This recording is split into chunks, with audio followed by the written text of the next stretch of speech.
Hola, hola, Santa Noche. Hola, Virginia Barraza. Hola, Liliana Vanegas. ¿Cómo estás? Virginia, discúlpame, hasta ahora puedo llegar y coger el celular. Entonces no he escuchado tu audio. Pero, bueno, se está conectando. Hola, Virginia. Hola, estaba preocupada. Yo Pues, dije, ¿será te que yo estoy, soy la equivocada? estaba contando que no he escuchado tu audio. Hasta ahora puedo, o sea, he estado full. Acabo de terminar un encuentro con 100 personas virtual y Ajá, entonces que estamos ahí en una capacitación de teología también con decatólicos.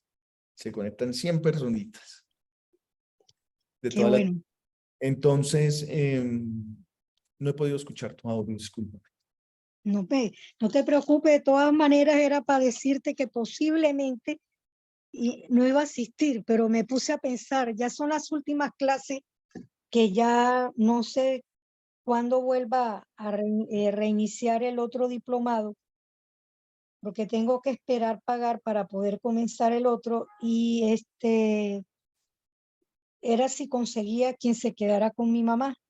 Yo estoy sola, la muchacha que me ayuda estuvo enferma y hasta que no se mejorara no se le podía aceptar aquí porque mi mamá tiene 92 años y era de esa gripe de la virosis tan fuerte y entonces se le dijo que hasta que no estuviera bien no podía venir a trabajar. Entonces estaba un poco complicada cocinando, atendiendo la casa, porque la enfermera se encarga de mi mamá, lo demás me toca a mí. Entonces estaba un poco complicada, pero así contigo, con la iglesia, con la Legión de María, bueno, he estado así tratando de cumplir en la medida que puedo, ¿ves? Bueno, Pero te cuento que el diplomado me ha servido mucho y los de la Legión de María me estaban pidiendo que ayudara en la formación de ellos. mira. Entonces tengo que organizarme sobre los temas, sobre los dogmas, porque el manual los toca, el manual los toca, el manual de la Legión de María. Y gracias a ese manual, la Legión de María existe, porque Así es la es. normativa a seguir y yo digo que todo lo que tiene que ser con el trabajo y el servicio de Dios tiene que ser planificado, ordenado, organizado y todo tiene que ser en línea derecha. ¿Ves? Ujú. Entonces yo creo que de verdad he asistido a otros grupos y no me convence. No por vanagloriar la Legión de María, pero de verdad ahí se hace un trabajo en silencio, de hormiguita. En las parroquias no se imaginan el trabajo que hace la Legión de María porque no hacen bulla, o sea, no se Exacto. hace bulla del trabajo que se hace. Y es como la mano derecha de los párrocos. O sea, la Legión de María es como la mano derecha, es decir, que la Legión de María va donde el párroco no puede ir, ¿sí? Y eso como laico tenemos que tenerlo bien claro y bien metido aquí en la cabeza, que Bueno, nosotros nos permiten ir a donde el párroco no puede ir. Y esa es la misión de los laicos, ¿ves? Bueno, bendito sea Dios que lo tienes claro y es tu intención la de servir y encontrar a nuestro Señor Jesucristo por medio de María. Muy bien. Gracias también por estar aquí y por querer culminar este diplomado, Virginia. Bienvenida Sí. siempre. Amén, Saludo a amén. Liliana. Saludo a Liliana Vanegas. ¿Cómo estás, Liliana? Hola, ¿cómo te va? Ay, Muy déjame bien, Liliana. ya. Hola, ¿cómo te va? Hola, ¿cómo estás? Mira, te reconozco. ¿En dónde estás, Liliana? Barranquilla. Aquí ya. Paisana, es paisana. Sí, sí, es paisana, bueno. ¿Qué pasaría con los otros? Bueno, ahí ya les puse el mensajito, de pronto están ocupados planeando Pentecostés ya, algunos me han pedido excusas, pero José, vamos a yo te comenzar. quería preguntar algo antes de comenzar. O sea, yo intenté comunicarme, pero es que he estado enredadita también. Entonces tenía una duda.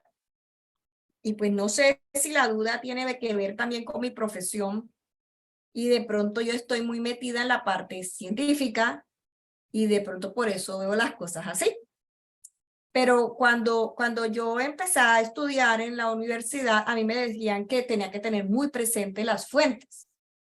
O sea, cuando yo iba a investigar algo, tenía que tener muy presente las fuentes. Entonces, al momento de escuchar todo me duré muchos días, o sea, yo no me lo escuché en un solo día, sino que duré muchos días escuchando el video y como buscando la fuente, cada uno de los versículos y cada uno de los capítulos los busqué y los buscaba en diferentes versiones. Incluso busqué una Biblia protestante y lo buscaba en esas versiones también y analizaba qué decía allí.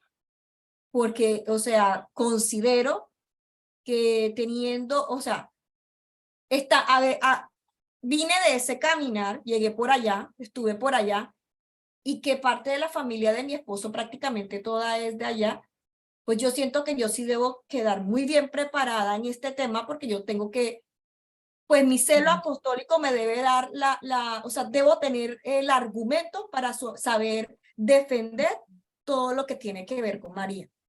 Entonces, pues todo fue perfecto y maravilloso. De hecho, me tiré un mini ensayo escribiendo acerca de María porque hubo una parte que me encantó mucho acerca del linaje de María, que se hablaba del linaje de María y me gustó y escribí y todo lo demás y me pareció bueno, pero ya me frené y ya vino la parte que de pronto me confrontó cuando hablaba de otras fuentes. Y entonces me encuentro con que las otras fuentes están los textos apócrifos y en esos textos apócrifos, o sea, no sé, o sea, dice que no son muy confiables, pero al mismo tiempo me dicen que me sirven para la devoción. Entonces, ¿cómo hago yo para nutrir mi devoción si no son confiables? O sea, ¿cómo me encuentro yo o sea, cómo desaprendo lo que ya aprendí? O sea, ¿qué hago? Sígueme hablando, yo te escucho por mis audífonos, voy a ir por 2 libros. Sí, sí comprendo. Sí. Voy a traer para mostrarte unas fuentes. No te preocupes, pero sí, o sea, ¿qué te digo? O sea, fue un choque porque en la universidad todo el tiempo cuando íbamos a hacer un ensayo, cuando íbamos a estudiar algo, lo primero que me preguntaban es de qué fuente lo sacaste y esta fuente no es creíble, esta fuente no es creíble, esto está mal. Entonces me acostumbré a que, y de hecho yo a mis cuñadas cuando ellas me dicen algo, yo le digo, esa fuente no es creíble. Inmediatamente, o sea, yo me repito a las fuentes, entonces yo ahora no les puedo salir con que es de una fuente apócrifa que no es creíble, pero me aumenta la fe. Yo tengo que decir, ¿qué puedo decir? O sea, yo no puedo salir con eso. Súper paradójico, entiendo. Bien, aquí estoy buscando en mi biblioteca. No te unas preocupes, fuentes. a mí me conviene que tú busques todo lo que me pueda nutrir, porque yo en este momento necesito el feedback. Ok, vale, pero está muy bien que te cuestiones por eso, porque ya vamos a matizar qué es lo que no nos gusta de los apócrifos, porque de hecho la tradición sí tiene a los apócrifos como fundamento. Espera. Bueno, encontré solamente un texto. Te iba a mostrar en estas bibliotecas.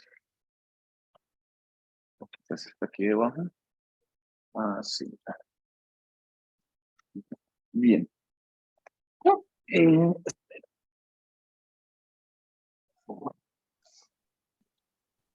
Profe, ¿puedo intervenir un momentico para decirle algo a ella con respecto a los apócrifos? Dale, a ver. Bueno, miras aquí un poco. Texto en hebreo. Vale. Miras aquí un poco el Nuevo Testamento griego. Perfecto. El griego. En griego, ¿sí? Aquí está en griego. Este es el de Nestlé Aland. Nestlé Aland. O sea, los que estudiamos teología, estudiamos no desde cualquier Biblia. Los que estudiamos teología, esto es un interlineal. Me habla en griego y en español. A ver, si lo puede coger aquí. Pero voy a utilizar la cámara de mi celular. Por favor. Entonces, video, cámara de iPhone. A ver si me... Ujú. No. A ver, conéctate. ¿Qué cosas? Video, cámara de iPhone. Bueno, parece que aquí la cámara no está como está mostrando a mí. No, no muestra nada, ¿cierto? No. Ujú. Bueno, ¿qué vas a decir, Virginia, mientras yo configuro aquí un poquito? Yo lo que le quería agregar algo a ella, aclarar algo con respecto a los libros apócrifos, que muchos fueron descubiertos, escritos en griego y también en hebreo, después que se hizo el canon de la Biblia. Por ejemplo, el libro de Santiago, el protoevangelio, fue conseguido después de haberse hecho el canon de la Biblia, todo. Entonces no se le puede agregar nada a ese libro. O sea, otro libro a la Biblia no se le puede agregar, porque ya después que se hizo la recopilación de todos los libros, no se puede agregar uno que se consiguió, pero hay la certeza que es veraz todo lo que está escrito ahí. ¿Ve? Dan testimonio de esto los padres de la iglesia. ¿Ve? Entonces, tampoco se le puede descartar, ¿verdad?, que los libros apócrifos no son verdaderos o se puede caer en mentira.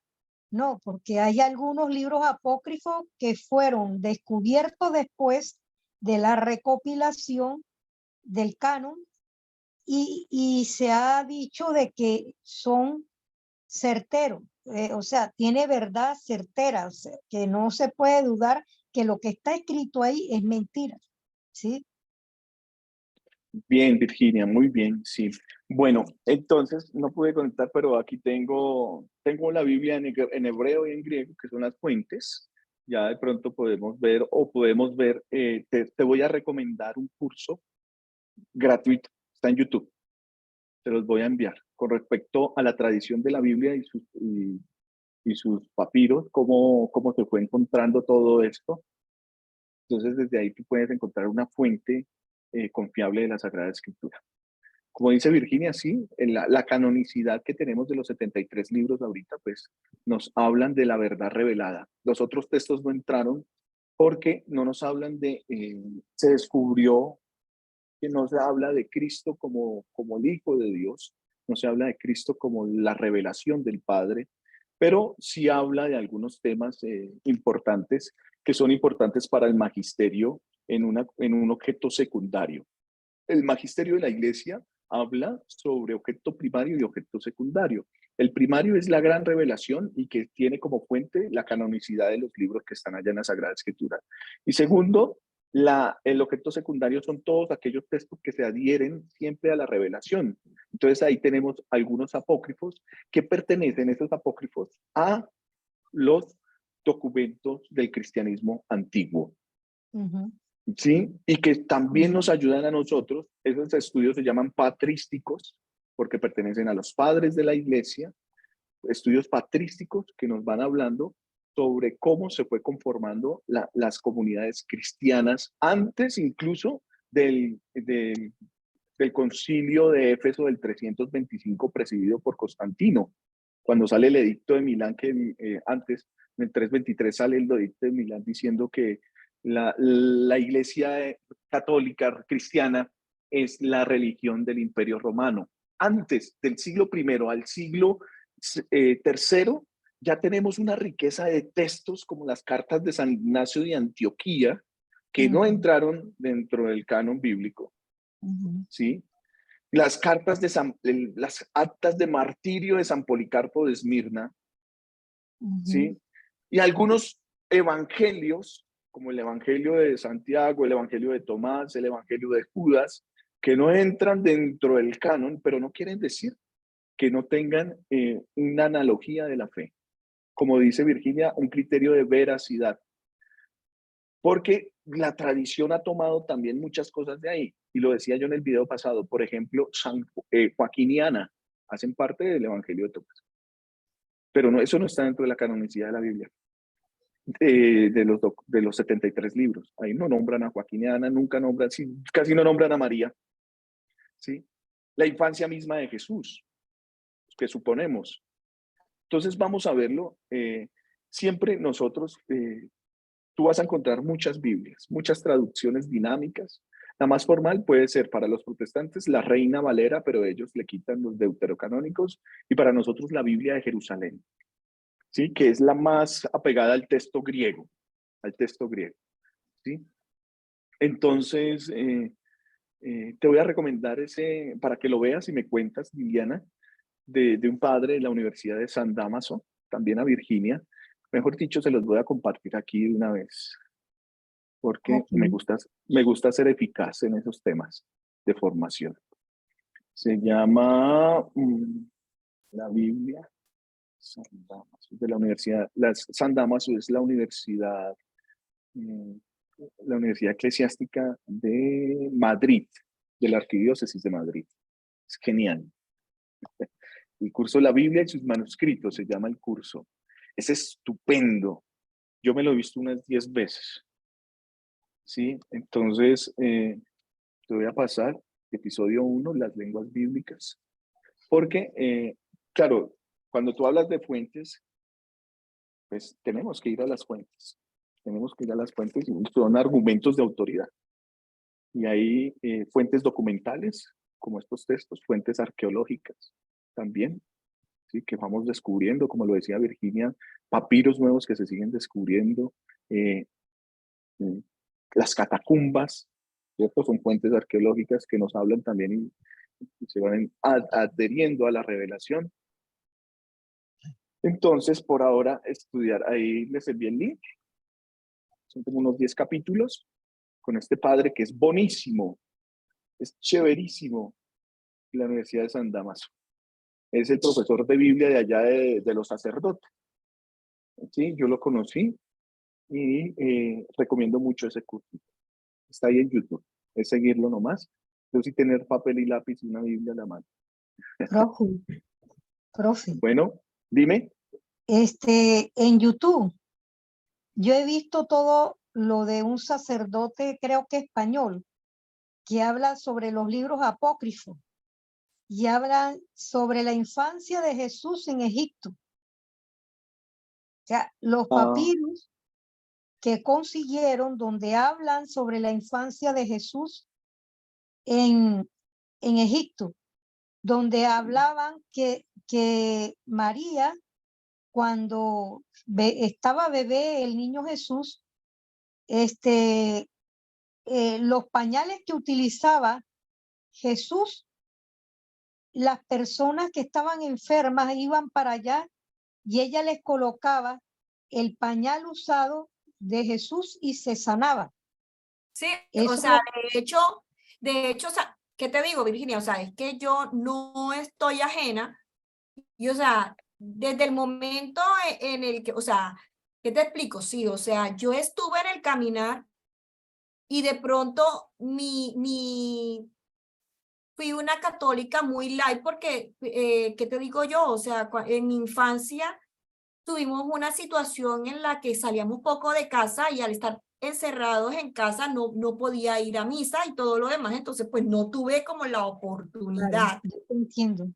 de ir a misa y todo lo demás que tú la vez pasada que tú me comentabas, yo lo escuché al día siguiente porque ese día justo se fue la luz, entonces no te pude responder al mismo tiempo.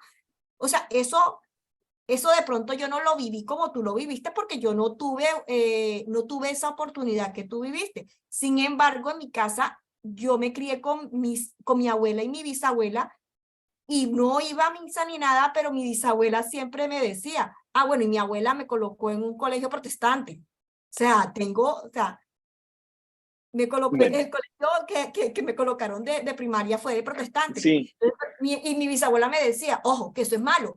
Pero es malo, mi bisabuela murió hace 20 años, de 100 años, ella me decía, es malo, pero ella no tenía los argumentos para explicarme por qué era malo. Ella Claro. no sabía explicar qué era lo que estaba ocurriendo. Y pues de pronto yo tenía la fe, el amor por María, el amor por Jesús, pero no sabía, la fe no estaba bien cimentada. Entonces llegó, me encontró mal parada, mal parqueada, y cogí por ese lado. Ya el Señor sabe lo mucho que me duele de pronto las cosas que hice, las que dije en ese momento, y te aseguro que con la clase de José del jueves pasado, María sabe también lo que me dolió, que de pronto en algún momento lo llegué a decir. Sin embargo, yo siento que yo el respeto a María lo tuve desde un inicio, porque yo a mis hermanos protestantes, cuando me llegaban a decir, no, es que María no esto, no lo otro, no lo otro, y decía, pero es que al final lo importante es que siendo virgen concibió al Hijo del Hombre. Entonces, o sea, como que ¿qué le vamos a reclamar? O sea, yo de una u otra manera la defendía Claro, sin saber lo que estaba haciendo. Entonces yo creo que esto que está aquí no es coincidencia, es diosidencia. O sea, siempre la tuve en mi corazón, y esa ausencia de una mamá biológica a mi lado nunca estuvo, o sea, nunca fue completamente, porque ella estaba conmigo, la mamá celestial siempre estuvo conmigo. Entonces, o sea, o sea, ¿qué te digo yo? O sea, yo nunca he estado completamente alejada de ella, porque siempre la he sentido. Y en la crianza de mis hijos, que ha sido dura, yo digo, óyeme, si a mí me ha costado tanto, a María también le tuvo que haber dolido con su hijo, ¿sí entiendes? Y dentro de la sí, reflexión que yo hacía con lo que me mandaba Juan, yo decía, óyeme, ¿cómo vamos a dudar de que María es una mujer santa si yo era una gallina con pollitos y yo mis hijos no se los daba a cualquiera? Entonces Dios no le va a dar a cualquiera a su hijo, ¿sí entiendes? O sea, y es una reflexión que te la está haciendo una persona que estuvo en una iglesia protestante. Y te lo estoy diciendo, o sea, yo a mi hijo no se lo doy a cualquiera. Entonces yo tengo completamente claro, Virginia, que Dios no le iba a dar a cualquiera a sus hijos. Y sobre todo, que eso sí lo hice con la clase. Yo dije, óyeme, si nosotros tenemos claro que tenemos un Dios todopoderoso y que no es un Dios de improvisaciones, Dios tenía claro desde el momento del Génesis, desde el momento del día 1, donde separó el cielo y el agua y la tierra. Desde ese momento tenía claro quién iba a ser María. Entonces no lo puedo dudar. Entonces Bueno, es bien, Liliana. simplemente que tengo que saber cómo argumentarlo. O sea, yo lo que quiero, o sea, yo en este momento lo que tengo sed es de saber, óyeme, esta loca estuvo aquí, estuvo allá, pero que yo diga, bueno, sí, estoy loca, estuve aquí, estuve allá, pero mira que estoy acá porque sé que esto es así y es asado. Bueno, bien. Bien, Liliana, comprendemos la experiencia de Dios, que incluso es un tema de teología fundamental, esa revelación que se da, pero también yo cómo me acerco con esa experiencia.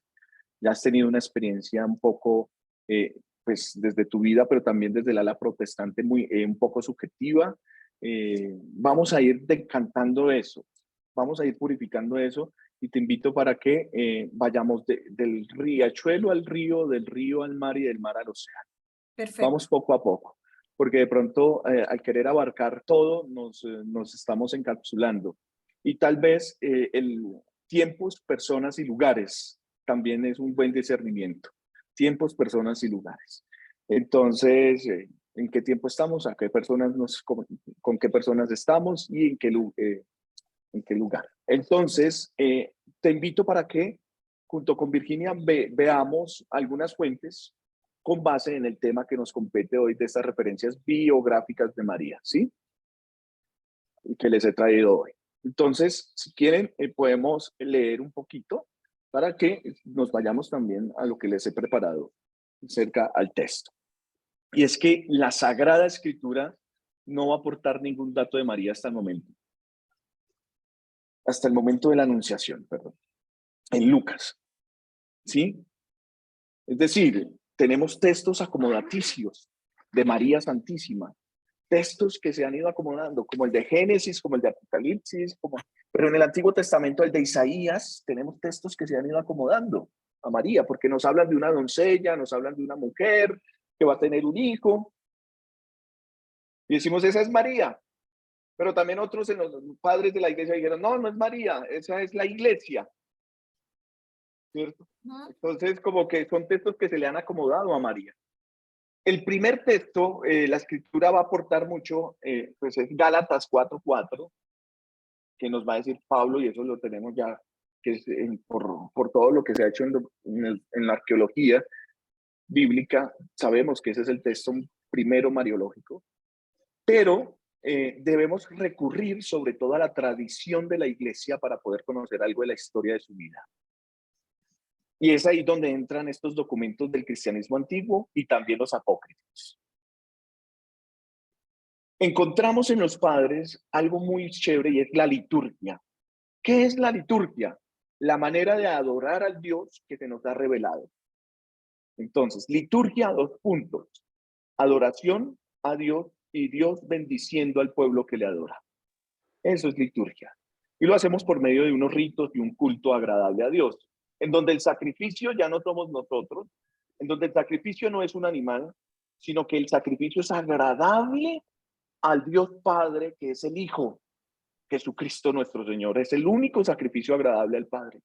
Por eso los protestantes no tienen ese sacrificio que nosotros sí tenemos. En el subjetivismo protestante luterano se habla de que yo mismo soy el que me sacrifico al Padre. No. En la Iglesia Católica, el sacrificio, por ejemplo, en la Eucaristía, es Cristo. Y yo adhiero mis sacrificios al sacrificio de Cristo para que en Cristo sean escuchados al Padre. Por eso decimos, por Cristo, con Él y en Él. A ti, Dios Padre omnipotente. Cristo es el único sacrificio agradable al Padre. Entonces, desde esa liturgia, desde ese tiempo, se celebra a Joaquín y a Ana como padres de la Virgen. ¿Por qué? Porque se va a recordar en la memoria de las liturgias. Nosotros los católicos tenemos a los santos, tenemos una gran devoción y también tenemos un santoral y le hemos dedicado unos días a esa, cada día tenemos un santo. Ayer celebrábamos a María Auxiliadora, ¿no? Sí, una advocación maravillosa. Entonces, se celebraba antes de que el cristianismo fuera a Roma, se celebraba sobre las tumbas de los mártires, sobre los cadáveres de aquellos que habían dado su vida, que habían derramado su sangre. Ahí se celebraba la fracción del pan, ahí se celebraba la Eucaristía, encima de esas tumbas, de esos cadáveres.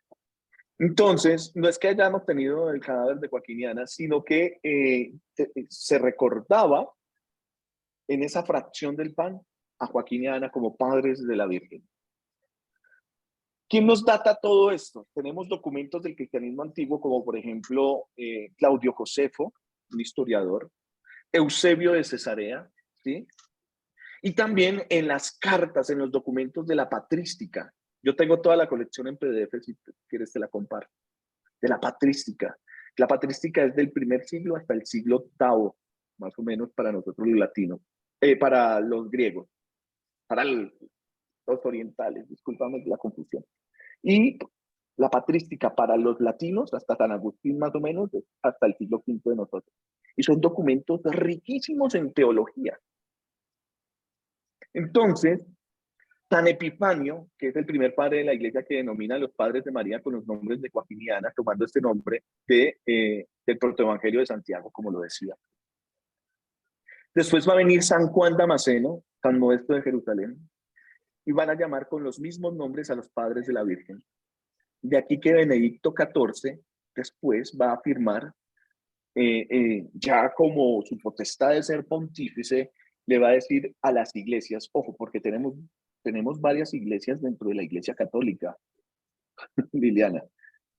Nosotros somos la iglesia latina de rito, la iglesia católica occidental de rito latino. Pero está la iglesia católica oriental, que también comprende a la iglesia copta, a la iglesia nubídica, iglesia georgiana, no, la iglesia paleoslava, la iglesia celta, la iglesia copta, ya la dije. Otras iglesias que también son iglesia católica y tienen al Papa Francisco como cabeza. La iglesia ortodoxa no tiene al Papa Francisco como cabeza, porque, bueno, eso es en la historia de la iglesia. Algunos sí volvieron, pero algunos no volvieron de esa iglesia Pero los rituales son ortodoxa. muy parecidos, ¿no? De la Son muy ortodoxa. parecidos. Sí, de la ortodoxa, sí. Sí, incluso aquí tenemos en Bogotá maronitas, iglesia maronita, que son también de Egipto. Pero ellos no se rigen por nuestro derecho canónico, ellos tienen su propio derecho canónico que San Juan Pablo II también les hizo, con referencia al Concilio Vaticano II. ¿Qué pasó para la Iglesia Latina? En el siglo XVII hubo una reforma, Lutero, pero solamente en la Iglesia Latina. ¿Sí? Entonces esto es un tema de eclesiología mucho más grande, que vamos poco a poco comprendiéndolo. Y lo que pasa es que aquí ya Benedicto XIV va a afirmar que los padres de la Santísima Virgen se habían llamado joaquiniana. Y él va a tomar como fundamento, como fuente, lo que decía San Epifanio y lo que decía Juan Damasceno y Modesto de Jerusalén. O sea, el testimonio de algunos padres van a servir como fuente. ¿Por qué? O sea, ser padre de la iglesia no es haber sido santo ni haber... No, tiene unos requisitos para ser padre de la iglesia. La época patrística, ¿no? La cohesión con la fe, con el credo. Creo en Dios Padre Todopoderoso, Creador del cielo y de la tierra, que se va a conformar hasta en el 325. Y el concilio de Nicea y después el concilio de Constantinopla, que es lo que nosotros creemos. Pero como es una opinión generalizada del Papa, se convierte en magisterio, es cátedra. Y por eso la Iglesia ha adoptado esa veneración a joaquiniana como a santos. Y no hay razón alguna para ir en contra de esta sentencia. ¿Sí? Más que esté en el protoevangelio de Santiago, no quiere decir, pues como eso no es canónico, no, sí pertenece a la literatura antigua cristiana. Ojo, que nosotros no la desechamos. Los protestantes sí. Veamos un poco sobre el nacimiento de María Santísima. Ya sabemos sobre los padres. Su nacimiento, decía yo que nació en Palestina. Sin embargo, carecemos de datos para indicar el lugar, en dónde. Nosotros generalmente decimos según la tradición. ¿Sí? Según la tradición, aquí vivió María. Según la tradición, el ángel trajo de Palestina hasta Jerusalén la casa de María. Cuando tú vas allá a Tierra Santa, te hacen visitar la casa de María. ¿Cómo era la casa de María? ¿Cierto? Pero nunca te van a decir, ahí está verídicamente que María vivió ahí. No, según la tradición. Ahorita que estuve en Roma, visité... ¿Me escuchan bien? Siento aquí una interrupción. Ahorita que estuve en Roma, visité la Scala Santa. La Scala Santa, ¿no? Siempre que voy, trato de ir una vez al año con la gracia de Dios. Subo de rodillas la Scala Santa, una escalera santa que según la tradición fue por donde subió Jesús a ser condenado por Poncio Pilato. Y hay unas muestras de sangre. Está forrada en madera, pero uno ve allá, por unos vidrios, ve allá, y ahí dice, según la tradición, por ahí subió Jesús. Según la tradición, esto es la Vera Cruz, partecita de la cruz que ha regalado los papas, que Santa Elena la descubrió también. Según la tradición. Y ahí tenemos que saber interpretar qué es según la tradición. Y según la tradición no es que sea un invento, según la tradición no es que no lo creamos o que lo tenemos que creer, sino que según la tradición porque está datado también en fuentes documentales, en fuentes arqueológicas. Y la Iglesia lo ha decretado así. Porque la tradición para nosotros es sagrada. La tradición oral y la tradición escrita es sagrada. Es de Dios. Entonces, conocemos que María nació entre los años 729 a 733 desde la fundación de Roma. Tenemos escritos antiguos que nos hablan de una tal Miriam, ¿sí? Una tal Miriam, que es María. Tenemos escritos antiguos que nos dicen que no era tan virgen, ¿sí? Pero ¿cuánto eso ayuda a la revelación? ¿Cuánto eso ayuda a la dogmática? En estudios, mira, yo no sé si lo decía ya aquí En Chiquinquirá, con los frailes dominicos, tuvimos la oportunidad de hacer el tercer congreso, cuando yo estaba estudiando teología, tercer congreso internacional mariano en Chiquinquirá, Colombia. Y allí se debatía todo esto. El rosario simplemente es una mutación de la camándula que tienen los musulmanes. ¿Sí? María no era virgen, fue una forma de expresar la fe en Cristo, pero María no era virgen. María tuvo más hijos, pero eso es en el ámbito académico, es diferente al de la fe. ¿Cómo así? Sí, es que hay que tener fe también para creer que María es virgen antes, durante y después del parto. Que esto yo lo puedo criticar. Sí, desde la razón. Sí, desde otras fuentes. Totalmente. Desde la biología, desde la ciencia. Totalmente. Una mujer no puede concebir por obra y gracia del Espíritu Santo una criatura. Y no puede romper su himen y decir que ya es virgen. ¿Qué significa la virginidad de María? No lo sé. ¿Cómo así? No, desde la fe lo puedo explicar. Dios Todopoderoso cuidó de la virginidad de su madre. Entonces, tenemos que saber que la experiencia de Dios no es ni intelectualista meramente, ni es solamente práctica, sino que es una tensión entre las dos. La experiencia de Dios y que hay que creer para entender. O si no, no entiendo nada. Tengo que creer. Esa es la premisa de los padres de la iglesia. ¿Quiere entender? Crea. Orígenes de Alejandría decía, pues nosotros nos podemos acercar a estos contenidos desde la razón, desde la psique, pero vamos a quedar con más dudas, nos vamos a confundir. En cambio, el que cree tiene la asistencia del Espíritu Santo. Creer para entender.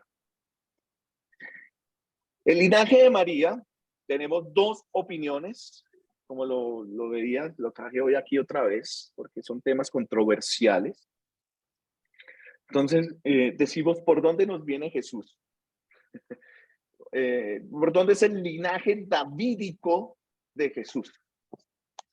Porque David, el gran rey, es decimos en la novena, o sapiencia suma del Dios soberano, que a nivel de un niño te haya rebajado de un infante para enseñarnos la prudencia que hace verdaderos sabios, ven a nuestras almas, ven no tardes tanto, pero voy al otro voto que es o tronco de Jesé, que en lo alto. El tronco de Jesé. ¿Quién es Jesé? El papá de David, del rey David, de donde nos viene la descendencia de Jesús. La ascendencia de Jesús es el rey David. Okay. ¿Sí? Entonces, descendencia es hacia abajo, mis hijos, mis nietos. Ascendencia es mis abuelos, mis antepasados. Ascendencia. Tu ascendencia es barranquillera. Bueno, entonces, hay diferentes posturas. No, es que el linaje nos viene por José, San José. No, el linaje nos viene por María. La sangre es importante. La sangre. Entonces María le da la sangre a nuestro Salvador y le da la carne. Así es. ¿Sí? Entonces, por fe lo creemos. Tenemos dos. La primera afirma que María era originaria de la tribu de Judá. ¿Cuál es la tribu de Judá? ¿Recuerdan? ¿La del norte o la del sur? La del sur. La del sur. Los judíos son los del sur. Los que fueron invadidos por los babilonios. Así es. Mientras que los israelitas, la tribu de arriba, Arriba. la de Israel del norte, fueron invadidos por los asirios. Ellos se mezclaron y mezclaron su sangre. Ojo, los autores sagrados también, si lo vemos solamente desde la razón, están poniendo un linaje de sangre limpio, no mezclado. Y cuando yo mezclo mi sangre, que fue lo que le pasó al reino del norte, que se comenzó a mezclar, perdieron su identidad de ser pueblo de Dios. Claro. Por eso eran rechazados por los judíos. Los judíos no se hablaban con los samaritanos, por eso. Okay. Con los cananeos, porque habían perdido su identidad de ser pueblo de Dios. ¿Cómo es posible que un judío le hable a un samaritano? Le dice esta mujer en el pozo de Jacob.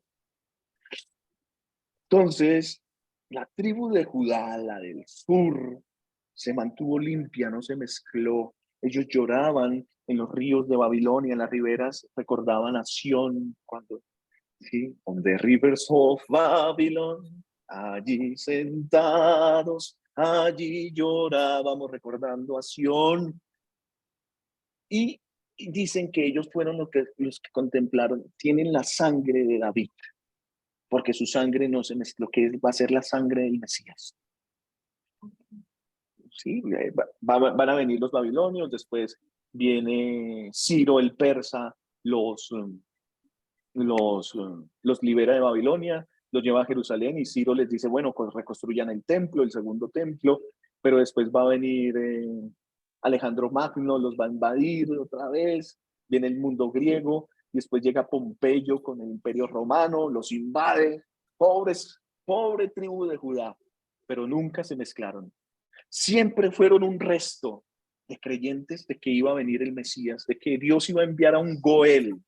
Goel, G-O-E-L, Goel, quiere decir un vengador, una persona que nos va a libertar y nos va a vengar de tantas opresiones que nos hicieron. Pero va a ser de nuestro linaje, va a ser de nuestra herencia, de nuestra sangre.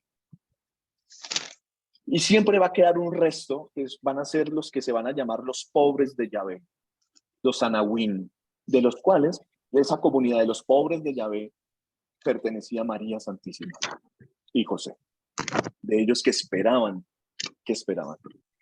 Y esta sentencia en Lucas 1:31, con las palabras del ángel en las que dice que Jesús era grande y dará al Señor el Dios el trono de David su padre, están en el contexto de esa concepción virginal. Por tanto, dan pie a sostener que el parentesco davídico no solo es por vía legal, sino por vía carnal. María es de la familia de David. Según esa primera afirmación, que hace parte de la tradición, ojo, según la tradición, María, entonces en teología tenemos que aprender a decir sí y no, no porque seamos relativistas, porque la ciencia así es bien certera, ¿no? Sino sí en cuanto es según la tradición, no porque pudo haber sido también el linaje por medio de San José. Claro. No lo sabemos, no lo sabemos. ¿Qué creo yo? Yo creo que María sí le dio el linaje. Siento que es de Bueno, los dos lados. ya lo vamos a ver. Entonces, en esa genealogía que nos muestra Lucas, donde se afirma que Jesús era según el hijo de José, el hijo de Elí, es decir, Jesús, que según se creía era hijo de José, realmente era hijo de Elí o Joaquín, padre de María, y de esta forma la genealogía de Lucas pertenece a María y no a José. Igualmente da pie para pensar lo mismo en Romanos 1:3 acerca de su hijo nacido de David según la carne. Lo dice San Pablo.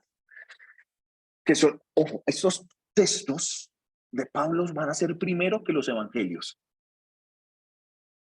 De hecho, estos textos van a iluminar a los evangelios. ¿Sí? Y los evangelios se comenzaron a escribir desde la experiencia de Dios, según la resurrección. Ese que murió en la cruz resucitó. ¿Y quién era ese? Un tal Jesús que dijo que era el Hijo de Dios. Ah, ¿y ese de cuál era hijo? Pues de un tal José y una tal María. ¿Y esos de dónde salieron? No, y así se comenzó a construir.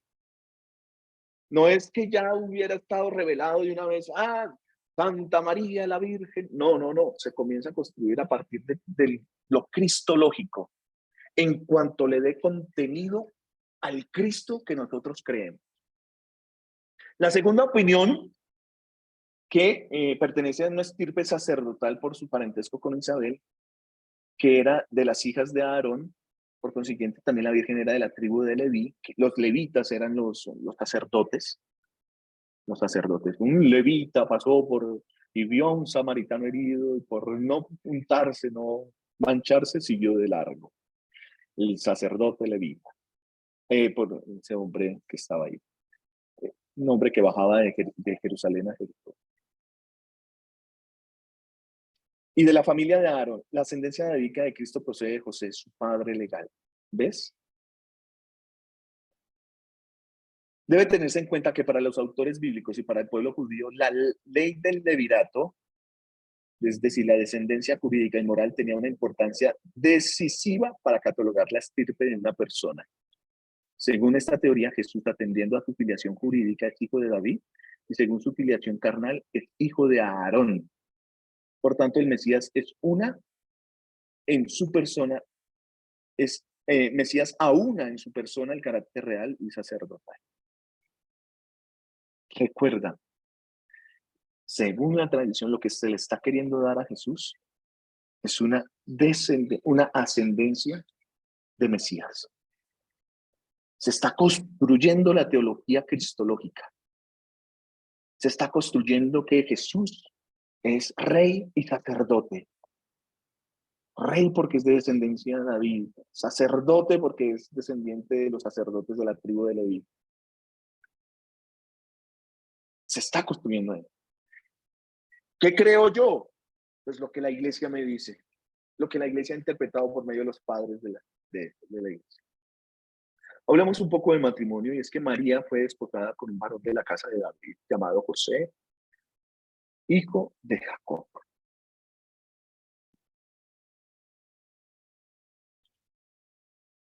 Que tenía una técnica, ¿no? Artesano de la madera, según la tradición.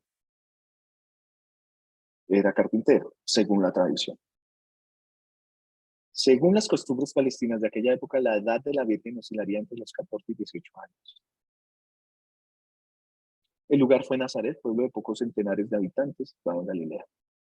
El matrimonio se realizó siguiendo la tradición judía. En primer lugar, los esponsales, que ya tenían valor jurídico y duraban aproximadamente un año, y a continuación las nupcias, es decir, la introducción de la esposa en la casa del esposo. Entonces ya eran esponsales, ya tenían un valor jurídico cuando ella queda encinta. Todavía no había sido introducida en la casa de José. Bien, según la tradición. Solamente tenemos que ella se desposó con un tal José. ¿Y quién era ese tal José? Esas construcciones prácticamente se daban en la cara, puños, discutiendo esto. Puños se daban, discutiendo todo esto, porque recordemos, están formando quién es Jesús el Cristo. Y por eso van a sus padres.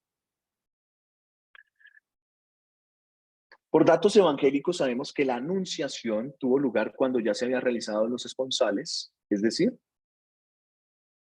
cuando todavía no estaban las nupcias, es decir, ya viviendo con José, fue antes. Y según la cronología más verosímil, o sea, más que se acerca más como a la verdad, sucedió en el año 748 de la fundación de Roma, tomando como referencia la disposición de Herodes de matar a los niños menores de 2 años. Entonces, nos ayuda, aunque la Sagrada Escritura no tiene una fuente cronológica histórica, sí tiene algunos versículos que nos ayudan a datar en qué parte de la historia sucedió. Esto se llaman hitos. ¿En qué hito sucedió? Entonces, aseguraba que el niño estaba incluido en ella, por eso huyen a Egipto, y debió ser el año de nacimiento de Jesús, es decir, a finales del año 749. Ojo, según la tradición, porque incluso sabemos que la instauración del tiempo litúrgico es mucho posterior. Por eso nuestros calendarios han sido reformados. Nuestro calendario juliano, gregoriano, romano, el que tenemos en la actualidad, ha sido reformado. Y nosotros celebramos la Navidad en una época que, según la tradición, nos la puso. Pero ya sabemos que la Navidad, que el nacimiento de Jesucristo no fue el 25 de diciembre. Por fe y según la tradición lo creemos y lo celebramos ese día, para tener una fecha estática, por ser una gran solemnidad. Sabemos que es la época del sol naciente en Roma y que se le otorgó a esa fecha el nacimiento de nuestro Señor Jesucristo. ¿Vale? Pero esto, claro, esto no nos tiene que que quitar la fe, sino antes bien cimentarla. Seguramente antes del mes de noviembre, pues en la fecha de Herodes, sintiéndose enfermo, dejó Jerusalén y se trasladó a Jericó y de aquí a Caliroe, lugar de aguas termales, donde no encontró alivio, retornando a Jericó, y allí en la primavera del 750 murió, un año después de que nació Jesucristo. La permanencia en Egipto no debió durar más de 2 años, por tanto es muy probable que María volviera con el hijo y su esposo José a Nazaret el año 751. ¿Qué nos está dando la tradición? Un acercamiento cronológico con respecto a cuántos años duró Jesús allí en Egipto, junto con sus padres. Entonces, él conocía muy bien Egipto, 2 años allí. Entonces, siguiendo la cronología que tenemos aquí, la pérdida del niño en el templo debió ser en la Pascua del 761. Ojo, entonces llega de Egipto, es muy probable que María volviera en el 751 con José, 10 años después, a los 12 años de Jesús. Mira, aquí ya nos atrevemos a datar unos años en Jesús. Debió ser en la Pascua del 761, cuando Jesús había cumplido ya los 12 años. A partir de esta fecha no tenemos ningún dato más hasta el inicio de la vida pública de Cristo. Tenemos textos del cristianismo antiguo que nos hablan que incluso estuvo hasta en la India. Allá aprendió un poco de cosas para después volver, o que allá evangelizó. Bueno, yo creo lo que esté apegado a la revelación, que ese niño es Dios. Ese niño es Dios. Y a veces, como tenemos actos de piedad popular, como ya lo decía Virginia, que le explicaba lo de los pañales que curaban, no es que no lo creamos, sino que en cuanto a eso ayuda a la revelación de Dios. Entonces, por los datos suministrados por San Lucas, sabemos que San Juan Bautista comenzó a predicar el año 15 del imperio de Tiberio César, siendo Poncio Pilato procurador de Judea, Herodes tetrarca de Galilea, su hermano Filipo tetrarca de Iturea, y en la región de Traconítide, y Lisanias tetrarca de Abilene. Lucas nos está poniendo en un año concreto, en un tiempo concreto. Con estos elementos se puede precisar con cierta seguridad que corresponde al año 780 de Roma y el 27 de la era cristiana. Es decir, que a los 27 años, a los 27 años de Jesús, Juan el Bautista comenzó a predicar. Jesús en esa fecha, 27 de la era cristiana, 31 años y María entre 46 y 50. 31 años de Jesús y María entre 46 y 50. A través del Evangelio de San Juan y de la fecha de la muerte de Jesús, un viernes del mes hebreo de Nisan, dentro del mes de marzo o abril de nuestro calendario, lo más probable es que Jesús muriese a primeros, tal vez el día 7, más o menos por corresponder ese día al 14 del Nisan, viernes, el 7 de abril del año 30. A la muerte del Señor, María contaba entre 49 y 53 años, siguiendo esa cronología. Que es una cronología que adopta el magisterio de la Iglesia. Después de la muerte de Jesús, a partir de esa fecha aparece María en los Hechos, esperando la venida del Espíritu Santo, junto a los apóstoles en el cenáculo de Jerusalén el día de Pentecostés.